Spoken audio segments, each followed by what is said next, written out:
चलिए दोस्तों, तो इलस्ट्रेशन 10 पे आए वैसे हम, लेकिन उससे पहले पता नहीं मुझे ऐसा क्यों लग रहा है कि अभी भी आपका जो है ये डाउट क्लियर नहीं हुआ है। काफ़ी सारे इसमें डाउट रहे हैं और जब तक मुझे सेटिस्फेक्शन नहीं मिल सकता तब तक मैं आगे नहीं बढ़ सकता। तो एक ये छोटा सा वीडियो ऑल मैं आपके सामने ला के रख दे रहा हूँ, ठीक है। और इसके बाद से इसका नेक्स्ट वीडियो जो है वो इलस्ट्रेशन 10 से चलेगा, ठीक है। प्लेलिस्ट की पूरी लिंक बना दूंगा, प्लेलिस्ट में भी लिंक डाल दूंगा, डिस्क्रिप्शन में प्लेलिस्ट की लिंक डाल दूंगा। तो वहाँ जाके आप जो है एकदम लाइन में जो है वीडियोस देख सकते हैं, ठीक है। यहाँ पे ये वीडियो सिर्फ बनाने का कारण है कि एक बार आपको सिर्फ और सिर्फ आपको अंडरस्टैंडिंग और बढ़ा दी जाए, ताकि यहाँ पे कोई भी तरीका का आपका डाउट हो तो सबसे पहले वो सॉल्व हो जाए, ठीक है। यहाँ तक का सॉल्व होना चाहिए। मुझे सेटिस्फेक्शन नहीं मिल रहा है, इस वजह से ये वीडियो वापस मैं बना रहा हूँ, सिर्फ और सिर्फ यहाँ पे आपको सिर्फ और सिर्फ अंडरस्टैंडिंग देने के लिए, ठीक है। चलिए, तो सबसे पहले यहाँ पे ये देखिए, ये मैंने ये मिटा देता हूँ। सबसे पहली बात कि आपको करना क्या है, यहाँ पे आपको जो है इस तरीके के क्वेश्चन जब भी आपको देखने को मिले तो आपको यहाँ पे करना है कि इस तरीके का काम आपको करना है। यहाँ पे सबसे पहले देखना है कि क्या डेप्थ और इक्विटी दोनों की जो अमाउंट है वो क्या सेम है, दोनों की जो अमाउंट है वो क्या सेम है। यहाँ पे मैं देख रहा हूँ, यहाँ पे इक्विटी कहाँ है, इक्विटी यहाँ पे वैल्यू ऑफ इक्विटी और वैल्यू ऑफ डेप्थ दोनों सबसे पहले देखिए, दोनों की अमाउंट सेम है। अच्छा, दोनों की अमाउंट सेम है, तो कॉन्सेप्ट आपका कौन सा लगता है, ये आईसीआई ने जो बोला है वो कॉन्सेप्ट आपका लगता है, ठीक है। अब कॉन्सेप्ट क्या है, कॉन्सेप्ट कह रहा है कि सबसे पहले आप लेविड, यहाँ पे तो डेप्थ और इक्विटी है, मतलब कि ये लेविड फॉर्म है, ठीक है, ये अनलेविड फॉर्म है, इतना क्लियर है।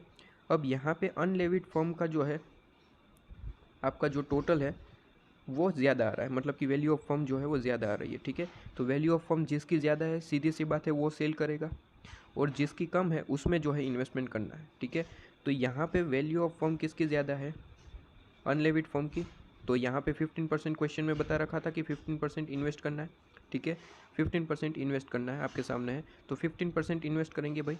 तो 2,40,000 जो है उसका 15% यहाँ से सेल आउट करेंगे, और जो अपनी जिसमें परचेज़ करना है, लेविड फॉर्म में परचेज़ करना है, तो यहाँ पे हम इन्वेस्ट करेंगे। तो सबसे पहले यहाँ पे सेल आउट करते हैं, 15% निकालिए, 2,40,000 का 15%, तो यहाँ पे 2,40,000 का 50%, तो यहाँ पे 36,000 आपका आंसर आ रहा है।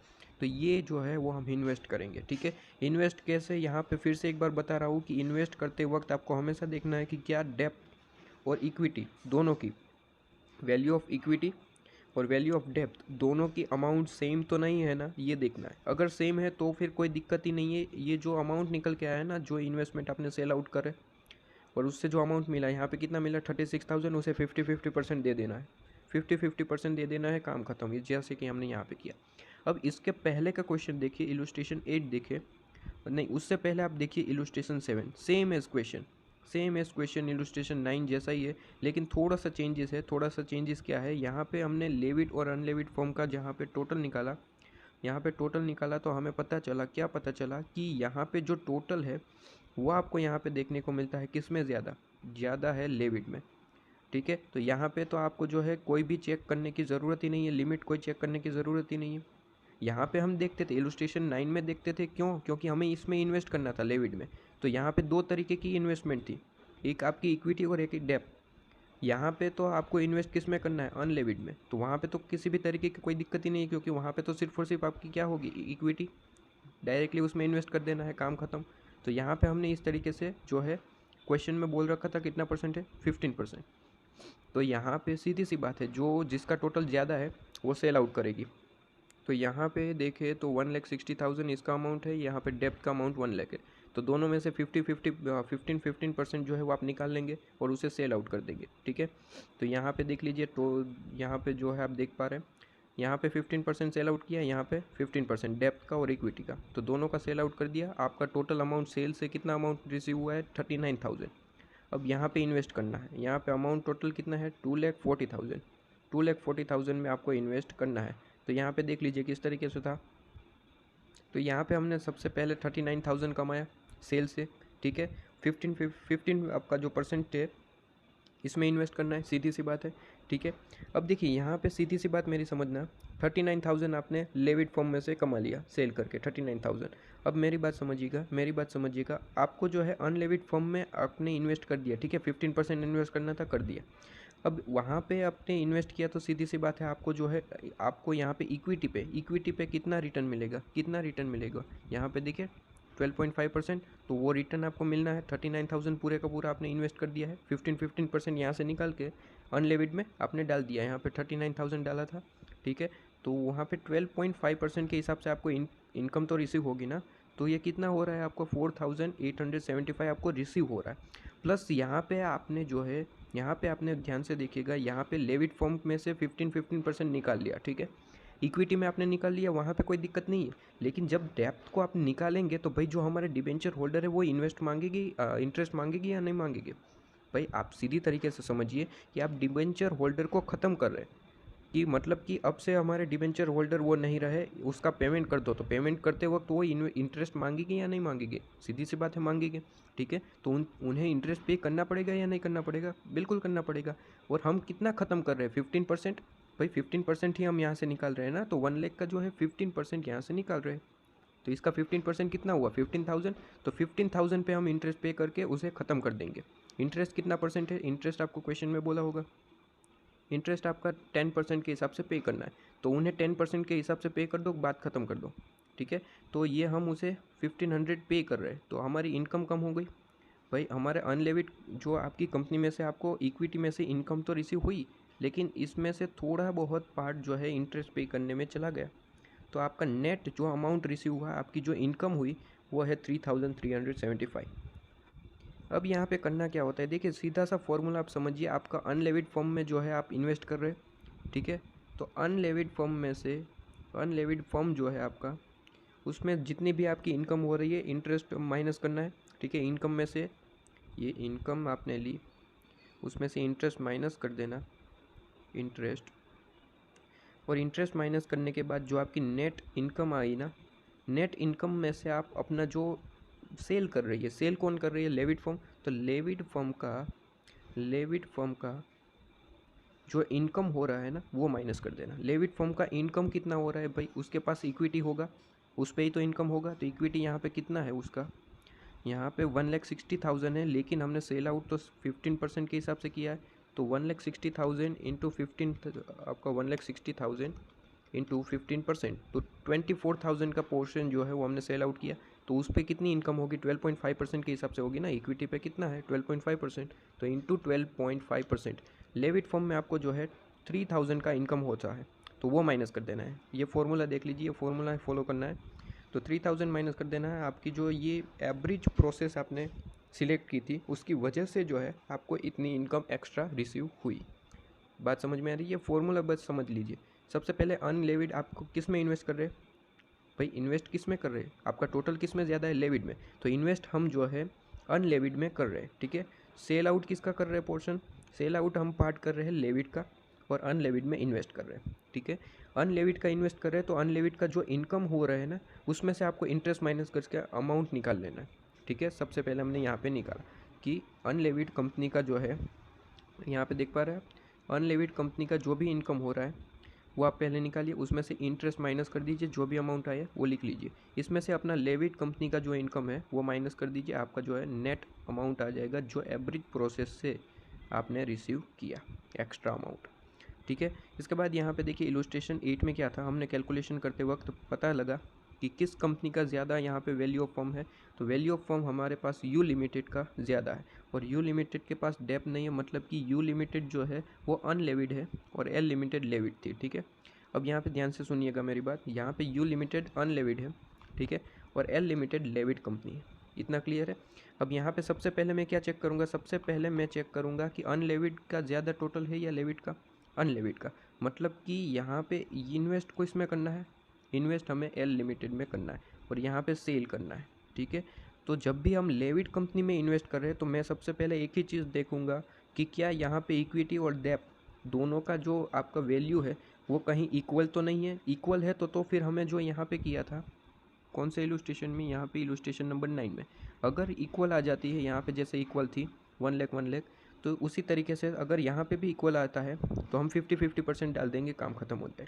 लेकिन मैं यहाँ पे देख रहा हूँ डेप्थ का जो है अमाउंट 1 लाख है और यहाँ पे इक्विटी का 72,222 इक्वल नहीं है। इस वजह से जो है हमें 15 जो परसेंटेज हिसाब से काम करना पड़ेगा। यहाँ पे कितना परसेंट है नहीं बोला है तो 10% ले लेंगे, ठीक है, कोई भी आप ले सकते हैं, 10-15, हमने 10% ले लिया था तो 10% के हिसाब से कैलकुलेशन करनी पड़ेगी। लेकिन अगर इक्वल होता तो बहुत अच्छी बात थी कि डायरेक्ट हम 15% जो है इन्वेस्ट कर देते।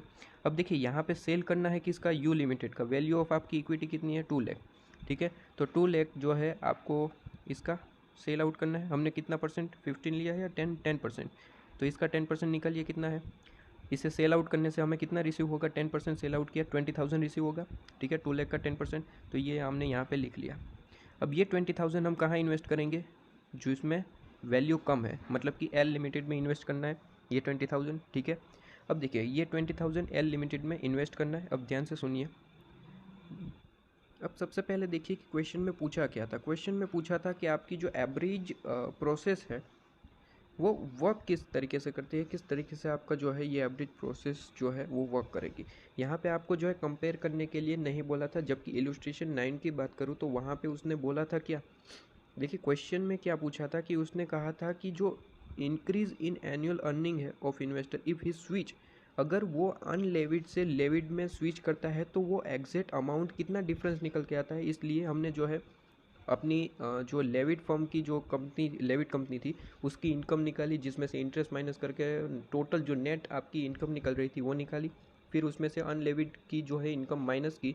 तो हमने यहाँ पे पता लगाया कि एवरेज प्रोसेस जो है उससे एग्जैक्ट अमाउंट का प्रॉफिट कितना होता है, ठीक है। अब देखिए जबकि यहाँ पे आपका जो इलस्ट्रेशन 8 है वो आपको एग्जैक्ट अमाउंट नहीं पूछ रहा है, वो सिर्फ और सिर्फ ये कह रहा है कि एवरेज प्रोसेस जो है आपका वर्क किस तरीके से करता है। तो आपका वर्क किस तरीके से करेगा, सीधी सी बात है, हमने सबसे पहले यहाँ पे 10% जो है वो आपका यहाँ पे इन्वेस्ट कर दिया था, ठीक है। इन्वेस्टमेंट में आपका जो है 17,222 लग गए, जबकि हमने सेल आउट किया तो हमने कितना कमाया, 20,000, तो हमने यहाँ पे प्रॉफिट निकाल लिया। अब सीधी सी बात है, इन्वेस्ट किस में किया है, इन्वेस्ट आपने अनलिमिटेड में किया है, ठीक है, लेविड कंपनी है तो उसमें किया है, तो उसमें से जो जो इनकम आपको रिसीव होने वाली है बस वही लिखनी है। देखिए डिफरेंस नहीं निकालना है, सिर्फ और सिर्फ इनकम लिखनी है। यहाँ पे आपका 1 लाख है तो यहाँ पे डेप्थ है ना, 1 लाख डेप्थ है, आपने डिबेंचर्स परचेस कर लिए होगे तो उस पर आपको इंटरेस्ट मिलेगा 7% के हिसाब से। 7% कीजिए, कितना आ रहा है, 700।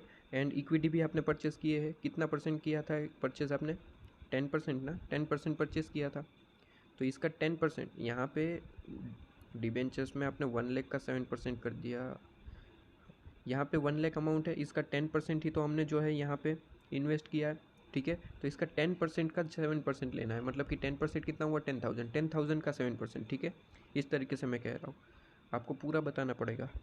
और यहाँ पे 72,222 है, इसका 10% हमने इन्वेस्ट किया था तो 10% कीजिए, उसका जो है रिटर्न कितना मिल रहा है यहाँ पे। रिटर्न आप देखिए यहाँ पे, इस पे रिटर्न कितना है आपका, रिटर्न कैलकुलेट करना होगा। ईबीआईटी में से अपना इंटरेस्ट और टैक्स माइनस करेंगे तो अर्निंग जो अवेलेबल है इक्विटी शेयर होल्डर के लिए यहाँ पे कैलकुलेट किया था। अच्छा आपका ईबीआईटी ये था 20,000, 7,000 आपका इंटरेस्ट था, माइनस किया, आपका जो earning available equity share holder के लिए कितना है, 13,000। हमारे पास हमने इन्वेस्ट कितना किया है, 10%, भाई इन्वेस्ट 10% किया तो इसमें हमारा हक कितना बनता है, 10%, तो यहाँ पे 10% मतलब कि 1300, तो 700 एंड 1300 आपकी इनकम हो रही थी, तो यहाँ पे हमने लिख दी, और यहाँ पे 2000 आपकी इनकम है। क्लियर है। देखिए यहाँ पे सिर्फ और सिर्फ आपको इनकम पूछा है, जबकि इलस्ट्रेशन 9 में इनकम नहीं पूछा, आपको यहाँ पे पूछा था कि अनलेविड में से लेविड में जा रहे हैं, तो एग्जैक्ट आपका एवरेज आपका जो प्रोसेस आप यूज़ कर रहे हैं उसकी वजह से आपका डिफरेंस क्या निकल के आता है, तो डिफरेंस के लिए हमने ये कैलकुलेशन की थी। काफ़ी सारे स्टूडेंट तो यही क्वेश्चन पूछते हैं कि इसमें माइनस वगैरह किया और इसमें आपने डायरेक्ट इनकम निकाल के दे दिया, तो क्या है भाई, क्वेश्चन पढ़ो, क्वेश्चन में क्या पूछा है उस तरीके से करना है काम, ठीक है। अब देखिए यहाँ पे भी क्वेश्चन देखिए, यहाँ पे किस तरीके से पूछा है, यहाँ पे देखिए उसने डिफरेंस पूछा था, तो यहाँ पे सारी इनकम प्लस करेंगे माइनस करेंगे, फिर लीवरेज सॉरी लेविड कंपनी है अनलेविड कंपनी है उसका इनकम निकालेंगे, उसमें से प्लस माइनस करेंगे और यहाँ पे निकालेंगे आंसर। क्लियर है। तो इस तरीके से आपको जो क्वेश्चन पूछा है उस तरीके से कैलकुलेशन करना है। यहाँ पे देखिए एवरेज प्रोस्पेक्ट सिर्फ और सिर्फ आपको क्या पूछा है, एवरेज प्रोस्पेक्ट जो है प्रोसेस वो वर्क किस तरीके से करेगा, तो सिर्फ और सिर्फ यहाँ पे आपको जो है इनकम के बारे में बताना था, इस वजह से जो है यहाँ पे ये चीज़ देखिए आप, ये मिटा देता हूँ ताकि आपको कोई दिक्कत ना हो। आपने ऑलरेडी ये क्लिक कर रखा होगा वीडियो देख के, ये तो मैं सिर्फ और सिर्फ आपको ओवरव्यू दे रहा हूँ। तो इस तरीके से वर्क किस तरीके से करता है, तो यहाँ पे सिर्फ और सिर्फ आपको वो इनकम ही बताना है, ठीक है। इनकम ही आपको सिर्फ और सिर्फ दिखाना है। यहाँ पे देख लीजिए, यहाँ पे अमाउंट कितना निकल के आया था इसका। यहाँ पे कौन किस में इन्वेस्ट करेगा, सबसे पहले मुझे ये बताइए। यहाँ पे एम लिमिटेड का जो है वैल्यू ऑफ ये है, वैल्यू ऑफ फर्म यहाँ पे एन लिमिटेड का ये है। तो सीधी सी बात है, एम लिमिटेड जो है इन्वेस्ट करेगी एन में। तो यहाँ पे देखा जाए तो एम लिमिटेड तो लेविट फर्म है, मतलब कि उसके पास डेप्थ है। तो एन लिमिटेड में से डायरेक्ट सिर्फ और सिर्फ आपको इनकम निकालनी है। एन लिमिटेड में मतलब कि अनलिमिटेड की इनकम कितनी होगी आपको रिसीव, भाई आपकी जो इक्विटी के इनकम के हिसाब से 2 लाख अमाउंट है, 2 लाख पे आपको रिटर्न कितना मिलेगा, आपको 10% के हिसाब से मिलेगा, ठीक है। यहाँ पे हमने निकाला था, ये रहा, या आपके सामने यहाँ पे दिख रहा है। एन लिमिटेड के लिए हमने जो है अर्निंग अवेलेबल निकाली थी 20,000 थी, तो 20,000 पे आपको 10% इनकम मिलेगी। लेकिन जबकि हमारी कंपनी जो है वो लेविट कंपनी है, हम इन्वेस्ट कर रहे हैं ना, तो हम कौन है, लेविट कंपनी। तो हम इन्वेस्ट कर रहे हैं, लेविट कंपनी है, तो हमने यहाँ पे जो है डेप्थ को भी कम करा है, इसका इंटरेस्ट पे करना पड़ेगा। बस वो चीज़ आपको ध्यान रखनी है कि वो माइनस करना पड़ेगा। ये तो आपकी इनकम हुई हुई, वहाँ पे कोई दिक्कत नहीं है। लेकिन आप लेविट कंपनी है, दिक्कत यहाँ पे आती है। आपने 10% जो है डेप्थ को भी हटाया है, तो 10% डेप्थ को हटाना है और उससे इंटरेस्ट कितना पे करना है, 7%। तो 7% के हिसाब से इंटरेस्ट माइनस करना पड़ेगा, तो वो यहाँ पे माइनस किया है। तो आपका यहाँ पे 1300 जो है रुपीज़ निकल के आया। बस ये ध्यान में रखिए। मेरी बात समझ रहे हैं आपको, आपके दिमाग में जा रही है, ठीक है। तो यहाँ पे बस वही पूछा है। यहाँ पे पूछा था कि average prospect will be, process जो है विल बी कैरी ऑन, ठीक है। तो कितना अमाउंट जो है वो कैरी ऑन होगा, तो यहाँ पे हम दिखा सकते हैं कि आपका एग्जैक्ट अमाउंट कितना जो है कैरी ऑन हो सकता है, 1300। मतलब कि ये क्वेश्चन पूछने की आपको यहाँ पे ट्रिक पूछिए, ठीक है। ये ट्रिक है सारी की सारी, आपको क्वेश्चन ज़रा देखना।